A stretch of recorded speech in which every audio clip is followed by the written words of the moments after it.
సుమన్ టీవీలో మీ business promotions కోసం ఈ కింది నెంబర్ను సంప్రదించగలరు.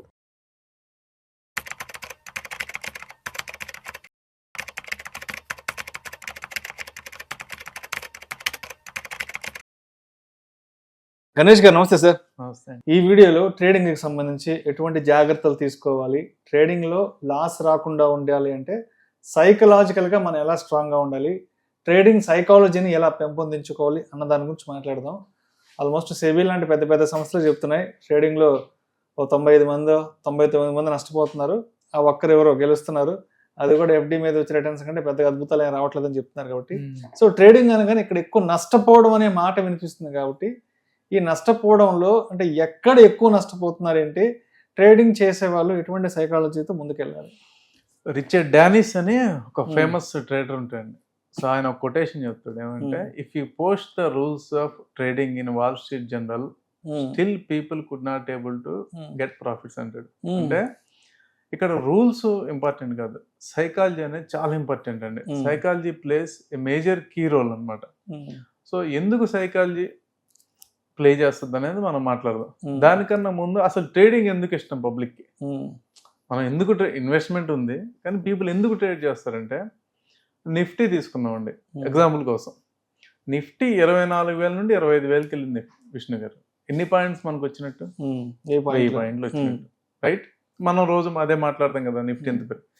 కానీ మీరు ఒక ట్రేడర్ పర్స్పెక్ట్ లో చూడండి, ఎన్ని పాయింట్స్ వచ్చినట్టు? ఇప్పుడు 24,000 నుండి 25,000 వెళ్తానికి 3 నెలలు పట్టింది అనుకోండి, రైట్? 3 నెలల టైం ఫ్రేమ్ లో మీకు ఎన్ని పాయింట్లు గెయిన్ అయినట్టు? 1000 పాయింట్లు గెయిన్ అయినట్టు. కానీ ట్రేడర్ కి 20 రోజులు తీసుకున్నా కూడా మన ట్రేడింగ్ డేస్ అనుకోండి, 3 నెలల్లో 60 ట్రేడింగ్ డేస్. 60 ట్రేడింగ్ డేస్ లో ఎన్ని పాయింట్లు వాలటిలిటీ వచ్చి ఉంటుంది? ఒక 2,500 పాయింట్లు వచ్చి ఉంటదిగా. అంటే ఒక ఇన్వెస్టర్ కి నిఫ్టీ ఎంత మూవ్మెంట్ ఇచ్చింది? 1000. ఒక ట్రేడర్ కి 2,000. మరి వెళ్ళింది 24,000 నుండి 25,000 జర్నీ. ఎగ్జాక్ట్లీ ఇదే జర్నీలో ఒక ఇన్వెస్టర్ కి 1000 పాయింట్లు ఇస్తే ఒక ట్రేడర్ కి 2,000 2,500 పాయింట్లు జర్నీ ఇచ్చింది. ఇప్పుడు ఇక్కడ డబ్బులు ఎక్కువ ఎవరు సంపాదిస్తారు? అంటే జనరల్ గా ట్రేడరే సంపాదించాల్సింది, ట్రేడరే కదా. అవును, కానీ ట్రేడర్ సంపాదించడు, రైట్? ఇదే అక్కడ మన ప్రాబ్లం. ఎందుకు పీపుల్ కి ఇది ఎక్కువ ఇంట్రెస్ట్ అంటే, మన నిఫ్టీ జర్నీ చూసుకున్నా కూడా మనకి అది ఎక్కువ ఉంటుందండి. అయితే ఇక్కడ మెయిన్ ఏంటంటే, సైకాలజీ పరంగా మనం తీసుకుంటే, అంటే చిన్న చిన్న మిస్టేక్స్ ఏం చేయకూడదని పక్కన పెడితే, ఫస్ట్ అసలు సైకలాజికల్ గా ఎందుకు మనం ఇబ్బంది పడతారని తీసుకుంటే, మనం ట్రేడింగ్ సైకాలజీలో మనం ఏం నేర్చుకుంటామండి చిన్నప్పటి నుండి? ఎక్కడైనా స్కూల్లో కానీ లేకపోతే మన జాబ్లో కానీ ఏం చేస్తాం?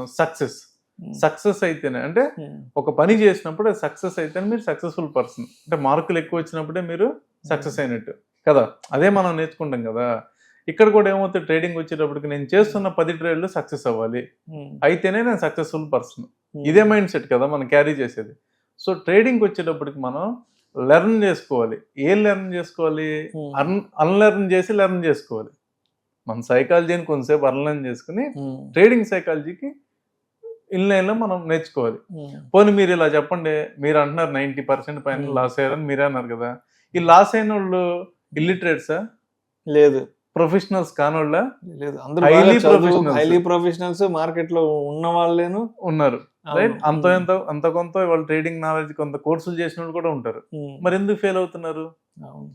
డాక్టర్స్ ఉంటారు, మంచి మంచి ఐఐటీల నుంచి చదువుకొచ్చిన వాళ్ళు ఉంటారు, ఐటీ ప్రొఫెషనల్ పీపుల్ ఉంటారు కదా, వాళ్ళ రంగాల్లో వాళ్ళు సక్సెస్ అయిన వాళ్ళు. మరి ఇక్కడికి వచ్చేటప్పటికి ఎందుకు ఫెయిల్ అవుతున్నారంటే, ఇక్కడ ఉన్న మైండ్ సెట్ డిఫరెంట్. ఇక్కడ మైండ్ సెట్ ఏంటి? ఇప్పుడు మీరు ఒక ప్రాజెక్ట్ చేశారండి, ఒక ఐటీలో ప్రాజెక్ట్ చేశారు, లేదా సంవత్సరంలో 4 ప్రాజెక్టులు చేశారు, 4 సక్సెస్ఫుల్ గా ఎగ్జిక్యూట్ అయినాయి. మిమ్మల్ని ఏమనాలి? సక్సెస్ కదా, అంతే కదండి. కానీ మార్కెట్ లో అలా అవుద్దా? ఆ మైండ్ సెట్ పనికిరాదు. మార్కెట్ లో మనం 50% ఫెయిల్ అయినా కూడా ప్రాఫిట్ లో ఉంటాం. ఇక్కడ ప్రాఫిట్ వేరు, సక్సెస్ వేరు. సక్సెస్ ని ప్రాఫిట్ తో మనం చూడలేమండి. 50% లాస్ అయ్యి 50% ట్రేడ్స్ మీకు సక్సెస్ అయినా కూడా మీరు ప్రాఫిట్ లో ఉంటారు. ఇక్కడ ఫెయిల్యూర్ ని తీసుకోవడం రావాలి. మెయిన్ మార్కెట్ మైండ్ సెట్ ఏంటంటే ఫెయిల్యూర్ ని తీసుకోవడం కూడా రావాలి. ఇక్కడ మనం మార్చుకోవాల్సింది అది మెయిన్. ఇది మైండ్ సెట్ పరంగా. సో ఇక్కడ మనకి ఫిట్ అవ్వలేక చాలా మంది ఏమవుతారంటే దాన్ని స్ట్రెస్ కింద తీసుకుంటారు. స్ట్రెస్ కింద తీసుకుని తప్పుల మీద తప్పులు జరుగుతూ ఉంటాయి. అంటే వాళ్ళు అనుకున్నది మళ్ళీ వాళ్ళే రీరైట్ చేసుకుంటూ ఉంటారు. అంటే మనం ఇలా వస్తే ట్రేడ్ చేయాలనుకుంటారు, కానీ అలా రాకుండానే మళ్ళీ ట్రేడ్ చేస్తారు. ఇది మెయిన్ అండి మైండ్ సెట్ పరంగా. అందుకని trading is all about 90% mind set and 10% technicals. Technicals చాలా ఉంటాయి, మీరు ఏదో ఒక టెక్నికల్ పట్టుకుని ట్రేడ్ చేయొచ్చు, కానీ మైండ్ సెట్ టెక్నికల్స్ మారేది ఎవరు ఇక్కడ? మనిషి. మైండ్ మారుతుంది కదండి. టెక్నికల్స్ ఏమైనా మారుతాయా? మూవింగ్ యావరేజ్ అంటే moving average, support trend line అంటే ట్రెండ్ లైన్, సపోర్ట్ రెసిస్టెన్స్ అంటే సపోర్ట్ రెసిస్టెన్స్. మరి దాన్ని చూసి మనం రియాక్ట్ అయ్యేది ఎవరు? మనమే కదండి. సో అందుకని మైండ్ సెట్ చాలా ఇంపార్టెంట్ దీనిలో. సో ఇక్కడ ఎమోషన్ సంగతి ఏంటి ట్రేడింగ్ లో? 100% ఉంటుందండి. మీరు డీల్ చేసేది ఎమోషన్తో. ఒక ట్రేడర్కి ఫండమెంటల్తో సంబంధం లేదు కదా. ఒక ట్రేడర్ డే అంతా దేంతో డీల్ చేస్తుంటాడు? ఎమోషన్తోనే డీల్ చేస్తాడు. మార్కెట్ పెరుగుతుంది, తగ్గుతుంది, అక్కడ మీకు డ్రైవ్ చేసేదే ఎమోషన్ కదా. ఎందుకంటే మీరు మనీతో డైరెక్ట్గా డీల్ చేస్తున్నారు. అక్కడ ఇంకా మీకు ఏం సెంటిమెంట్, అక్కడ మార్కెట్ నడిచేదే సెంటిమెంట్ మీద. ట్రేడింగ్ అంతా నడిచే సెంటిమెంట్ మీదే కదండి, న్యూస్ మీదే నడుస్తుంది, ఫండమెంటల్స్ మీద కాదుగా. ఫండమెంటల్స్ వేరు, ప్రైస్ వేరు కదా. మీరు దేని మీద మాట్లాడతారు? ట్రేడింగ్ అంతా ప్రైస్ తో మాట్లాడతారు. ప్రైస్ తో మాట్లాడతారు కాబట్టి ప్రైజ్ యాక్షన్ ఉంటుందండి కదా. మీరు టెక్నికల్స్ లో మీరు మాట్లాడేటప్పుడు ప్రైజ్ యాక్షన్ అనే మాటని ఎందుకు మాట్లాడతారు? Your only seeing the price. మీకు అది ఇంట్రెస్ట్ లేదు. ఫండమెంటల్ అనేది సెకండరీ టాపిక్. అది ఈ రోజు నేను ట్రేడ్ చేయడానికి ఏముంది? ఒక స్టాక్ 4 స్టాకులు పట్టుకుంటారు, లేదా ఒక ఆప్షన్ పట్టుకుంటారు, ప్రైస్ తో డీల్ చేస్తారు మీరు. సో డెఫినెట్ గా ఎమోషన్, ప్రైజ్ ఎక్కడ ఉందో అక్కడ ఎమోషన్ ఉంటుంది కదండి. మరి టెక్నికల్ గా సపోర్ట్ అండ్ రెసిస్టెన్స్ లెవెల్స్ ని ఎట్లా మనం కన్సిడర్ చేయాలి? అంటే ఇక్కడ చాలా పారామీటర్స్ ఉంటాయండి. మెయిన్ మన మిస్టేక్ ఎక్కడ జరుగుతుంది అంటే సపోర్ట్ రెసిస్టెన్స్ లో, సపోర్ట్ రెసిస్టెన్స్ బేస్ మీదే మీరు నెక్స్ట్ అంతా బిల్డ్ చేస్తారు. అంటే మీరు ఒక ట్రెండ్ సపోర్ట్ రెసిస్టెన్స్ లైన్స్ గీసుకుంటారు కదా. ఈ సపోర్ట్ రెసిస్టెన్స్ తర్వాత మీరు అదర్ పారామీటర్స్ అప్లై చేయడం మొదలు పెడతారు, అంతే కదా. ఇప్పుడు నేను ఇక్కడ నుండి విజయవాడ వెళ్ళాలి, ఏ రోడ్లో వెళ్ళాలి ఫస్ట్ మనం డిసైడ్ చేసుకుంటాం కదా, నా రూట్ ఇట్లా వెళ్ళాలి. సో అలాగే సపోర్ట్ రెసిస్టెన్స్ అనేది మెయిన్ అనమాట. ఇక్కడ కనుక మీరు ఒక తప్పు గీసారంటే, ఇక్కడ కానీ మీరు ఆ అండర్స్టాండింగ్ రాంగ్ జరిగితే డైరెక్షన్ మొత్తం రాంగే ఉంటుంది. సో సపోర్ట్ రెసిస్టెన్స్ ముందు మనకు డ్రా చేయడం తెలియాలండి. సో అది ఎక్కడ సపోర్ట్, అది రియల్గా సపోర్టా కాదా, ఆ సపోర్ట్ దగ్గర అంతకుముందు ప్రైస్ ఎలా బిహేవ్ చేసిందనే చాలా ఇంపార్టెంట్. ఆ ముందు అక్కడ ఏ టైం లెవెల్స్లో, ఏ టైం ఫ్రేమ్లో మీరు గీస్తున్నారు అనేది కూడా ఇంపార్టెంట్. మీరు ఇంట్రాడే చేస్తారు, స్కాల్పింగ్ చేస్తారు, ఓకే, స్వింగ్ ట్రేడింగ్ చేస్తారు. ఒక్కొక్క ట్రేడింగ్కి ఒకలా ఉంటుందండి. సో ఆ తీసుకునే టైం ఫ్రేమ్స్ మారిపోతాయి. మీరు డే టైం ఫ్రేమ్ తీసుకుంటే ఒకలాగా ఉంటుంది, 4 hours టైం ఫ్రేమ్ తీసుకుంటారు, 15 minutes టైం ఫ్రేమ్ తీసుకుంటారు. సో అది ఎక్కడెక్కడ ఎలా గీయటం రావాలో సపోర్ట్ రెసిస్టెన్స్ లెవెల్ చాలా ఇంపార్టెంట్. అక్కడ కానీ తప్పు జరిగితే అది మొత్తం తప్పే. ఎందుకు? మీ సపోర్ట్ లైన్ దగ్గర బ్రేక్అవుట్ చూసుకుంటారు కదా. మీ క్యాండిల్ బ్రేక్అవుట్ ఎక్కడ రావాలా? సపోర్ట్ దగ్గర, రైట్. ఆ సపోర్ట్ బ్రేక్అవుట్ రాంగ్ గీసామనుకోండి మనం, అది బ్రేక్అవుటా ఫాల్స్ బ్రేక్అవుటా మనకి ఐడెంటిఫై చేయడం కష్టం. అండ్ అదే విధంగా మోస్ట్ ఇంపార్టెంట్ స్టాప్ లాస్ ఏంటి అసలు? స్టాప్ లాస్ అనేది ఖచ్చితంగా ఉండాలండి. చాలా మంది స్టాప్ లాస్ పెడితే ఓడిపోయాం అనుకుంటారు. స్టాప్ లాస్ అనేది ఫెయిల్యూర్ కాదండి, నెక్స్ట్ ట్రేడింగ్ కి ప్రీమియం. అది నెక్స్ట్ ట్రేడ్ చేయడానికి మనం చెల్లించే ప్రీమియం. అంటే ఈరోజు నా దగ్గర ₹1,00,000 క్యాపిటల్ ఉంది. చాలా మంది ఏమనుకున్నా 200లో కొన్నాం, ₹180 స్టాప్ లాస్ పెట్టావు అనుకుంటే, స్టాప్ లాస్ పెట్టావా అంటే యువర్ నాట్ కాన్ఫిడెంట్ అన్నట్టు ఫీల్ అవుతారు. సో అది కాన్ఫిడెన్స్ కాదు. ₹20 స్టాప్ అక్కడితో అయిపోయిందంటే అయిపోయింది. నెక్స్ట్ రేపు చేయడానికి మీ దగ్గర క్యాపిటల్ ఉంది. ఆ క్యాపిటల్ ప్రొటెక్ట్ చేసుకోవడానికి మీరు ఇచ్చిన ప్రీమియమే stop loss. Right right. And expiry day రోజు హీరో జీరో ఎటువంటి ఎక్స్ట్రా జాగ్రత్తలు తీసుకోవాలంటారు? అంటే మీరు అడిగేది హీరో జీరో. ఎక్స్పైరీ డే ఎక్కువ చెప్తుంటారు, మా వాళ్ళ ఎక్స్పైరీ డే వాళ్ళ అది చెప్తారు కదా. సో అటువంటి రోజు ఎటువంటి ఎక్స్ట్రా కేర్ తీసుకోవాలి? ఎక్స్పైరీ రోజు వాలటైలిటీ ఎక్కువ ఉంటుందండి. ఓకే, వాలటైలిటీ ఎక్కువ ఉంటుంది. తర్వాత ప్రీమియం, మీకు ప్రీమియం ఫ్లక్చుయేషన్స్ కూడా ఎక్కువ ఉంటాయి. ఇక్కడ మీకు ఏమవుతుందంటే ప్రీమియం ఎక్కడ కొంటున్నాం అనేది కూడా ఇంపార్టెంట్ అండి.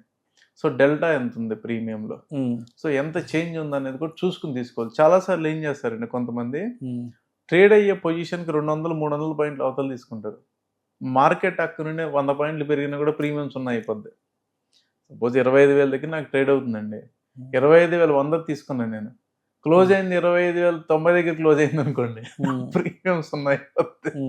లేదు మీరు 400-500 పాయింట్లు అవతలు తీసుకున్నారు అనుకోండి, అది కూడా ప్రీమియం 0 అయిపోద్ది. కాకపోతే మీకు ట్రెండ్ చూసుకుంటే, అంటే ట్రేడింగ్ చేయమని కాదు ఇది, జనరల్గా ట్రెండ్ చూసుకుంటే సెన్సెక్స్ మనం ఒక 12-13 ఎక్స్పైరీస్ తీసుకుంటే, ప్రతి ఎక్స్పైరీలో కూడా ఇటు 700 అటు 700, అంటే ₹20 ఆప్షన్ మనం తీసుకుంటే, ఈ ₹20 700, 800 అయిన సందర్భాలు ఉన్నాయి. ఒకటి 0 అయిపోయింది, ఒకటి 700 అయింది. అంటే అంత వాలటైలిటీ ఉంటుంది మార్కెట్లో. ఇటు 600 కింద, 600 పైన. అదే కదా మీరు అనేది. అండ్ అదే విధంగా ఓవర్ ట్రేడింగ్ అనేది క్యాపిటల్ ని ఎలా ఎరోడ్ చేస్తుంది అంటారు? అంటే ఎప్పుడు కూడా అండి ట్రేడింగ్ లో మనమే కాదు, అంటే హెడ్జ్ ఫండ్స్ ఉంటాయి కదా, హెడ్జ్ ఫండ్స్ మెయిన్ కోర్ చేసేదే ట్రేడింగ్. వాళ్ళు కూడా ఏంటంటే ఖచ్చితంగా రిస్క్ రివార్డ్ రేట్ మెయింటైన్ చేస్తారండి. ప్రో ట్రేడర్స్ కానీ హెడ్జ్ ఫండ్స్ కానీ వీళ్ళందరూ కూడా రిస్క్ రివార్డ్ రేషియో మెయింటైన్ చేస్తారు. అలా చెయ్యాలి అంటే మీరు ఓవర్ ట్రేడింగ్ చేయకూడదు. అంటే ఎక్కడైతే మీకు స్టాప్ లాస్ అయిందో వాళ్ళు ఎలా ఉంటుంది అంటే సైకాలజీ, ఈ రోజు ఒక 3 ట్రేడ్లని ఫిక్స్ అయ్యారు అనుకోండి, ఆ 3 ట్రేడ్లు అయిపోతే whether it is profit or loss they don't touch, they don't do any trading అండి. ఫస్ట్ నేర్పించేది అదే వాళ్ళకి సైకాలజీ. మీరు ఎవరన్నా సరే హెడ్జ్ ఫండ్స్లోకి వెళ్తే వాళ్ళు డేకి ఇన్ని ట్రేడ్స్ చేసుకుందామని ఫిక్స్ అవుతారు. అంటే ట్రేడింగ్ అంటే చాలాసార్లు ఏంటో తెలుసండి, జరిగిందాన్ని అనాలిసిస్ చేయటం కాదు, జరగబోయేదాన్ని మనం ప్రిడిక్ట్ చేయటం. Exactly right. జరగబోయేదాన్ని మనం ప్రిడిక్ట్ చేసేటప్పుడు మనం ఎన్ని ట్రేడ్లు చేయాలో మనం రాసుకోవాలి కదా. దాన్నే మనం ట్రేడింగ్ జనరల్ అంటాం. ట్రేడింగ్ జనరల్ రాసుకోవడం. ట్రేడింగ్ జనరల్ లో రాసుకునేటప్పుడు నేను ప్రిడిక్ట్ చేస్తున్నా మార్కెట్ ఈ లెవెల్ దాకా నాకు సపోర్ట్ జోను, రెసిస్టెన్స్ జోను రావాలని. అలా వచ్చినప్పుడు నేను ఎన్ని ట్రేడ్లు తీసుకోవాలి అనేది వాళ్ళకి ముందే ఫిక్స్ ఉంటుందండి. అంటే ఎవరైనా ట్రైన్ అవ్వాలి. అలా చేయకుండా మనం 3 ట్రేడ్లు చేసాం, 3 ఫెయిల్ అయినాయి, ఆ రోజు క్లోజ్ చేసేయటం. ఇంకా అలా కాకుండా 4వ అటెంప్ట్ చేస్తాం చూడండి. ఈ ఓవర్ ట్రేడింగ్ క్యాపిటల్ పోయే పనులు అంటే ఇయేనండి. సో అదేవిధంగా వాల్యూమ్ కన్ఫర్మేషన్ గురించి ఏం చెప్తారు? అంటే వాల్యూమ్ లో చాలా పారామీటర్స్ ఉంటాయండి. వాల్యూమ్ ఎక్కడ జరిగింది అనేది కూడా ఇంపార్టెంట్. వాల్యూమ్ మీకు సపోర్ట్ రెసిస్టెన్స్ దగ్గర జరిగిందా, వాల్యూమ్ లేకపోతే మీకు ఎక్కడ జరిగింది అనేది కూడా ఇంపార్టెంట్. వాల్యూమ్ లో ఇంబ్యాలెన్సెస్ ఐడెంటిఫై చేయడం ఇంపార్టెంట్. వాల్యూమ్ జరుగుద్ది కానీ వాల్యూమ్ లో కూడా ఇంబ్యాలెన్సెస్ ఉంటాయి, అవి మనం ఐడెంటిఫై చేయడం అనేది చాలా ఇంపార్టెంట్ అండి. అట్లా కాకుండా మనం బ్లైండ్కి వెళ్ళాం అనుకోండి, ఆ వాల్యూమ్ ఎలాంటి వాల్యూమ్, బ్రేక్అవుట్ ఇచ్చే వాల్యూమా లేకపోతే ఫేక్ బ్రేక్అవుట్ ఇచ్చే వాల్యూమా, ఇది మనం చెక్ చేసుకోవాలండి. సో అది చాలా ఇంపార్టెంట్ వాల్యూమ్ లో. అంటే వాల్యూమ్ లో ఇంకా చాలా పారామీటర్స్ ఉంటాయి, అది మనం ఇంకా రాబోయే రోజుల్లో చాలా డిస్కస్ చేద్దాం డీటెయిల్ గా. ఎందుకంటే ఒక 10-12 పారామీటర్స్ ఉంటాయి వాల్యూమ్ లో. కాకపోతే అక్కడ ఇంబ్యాలెన్సెస్ మనం పట్టుకోవాలండి. మరి ఒక ట్రేడ్ తీసుకున్నప్పుడు రిస్క్ విషయానికి వస్తే అంటే మాక్సిమం ఎంత రిస్క్ మించకూడదు అంటారు? అంటే ఎంత % ఆఫ్ రిస్క్ ని అంత మించి దాటకూడదు అంటారు? అంటే జనరల్ గా రిస్క్ రివార్డ్ రేషియో స్కాల్పర్స్ ఒకలా పెట్టుకుంటారండి. రైట్. 1 minute లో ట్రేడ్ చేసేవాళ్ళు ఒకలా పెట్టుకుంటారు, పొజిషన్ ట్రేడింగ్ చేసేవాళ్ళు ఒకలా పెట్టుకుంటారు. జనరల్ గా 1:3 అనేది యూనివర్సల్ గా వాళ్ళు చేసేది. 1:3 అంటే 10 పాయింట్స్ నేను రిస్క్ పెడితే 30 పాయింట్స్ నా రివార్డు. ఆర్ 1:10 చేసేవాళ్ళు ఉంటారు. ఇక్కడ మీరు గమనిస్తే 1:5, 1:3, 1:10 ఈ 3 కేసుల్లో కామన్ ఏంటండి? 1 కామన్. రిటర్న్ మారుతుంది. రిటర్న్ మీరు 1 minute లోకి వెళ్తే వేరుగా ట్రేడ్ చేస్తారు, 5 minutes తీసుకుంటే డిఫరెంట్ గా ట్రేడ్ చేస్తారు, రిటర్న్ మారుతుంటది. పొజిషన్కి వెళ్తే డిఫరెంట్గా వెళ్తుంది కానీ రిస్క్ మారట్లా, ఆ 1 మారట్లా. సో అది ఇంపార్టెంట్ అండి. మీరు టెక్నికల్ గా మీరు వెళ్తున్నప్పుడు మార్కెట్ మీ పాయింట్ ఏదైతే ఉందో కరెక్ట్ గా పాయింట్ దగ్గరికి వచ్చినాకే వీళ్ళు తీసుకుంటారు. ఆ క్యాండిల్ లో ఎన్ని పాయింట్లు అయితే అది ఉందో, అది 10 పాయింట్ల 20 పాయింట్ల, ఆ క్యాండిల్ బాటమ్ ఏదైతే ఉందో ఆ బాటమ్ వరకే రిస్క్ తీసుకుంటారండి.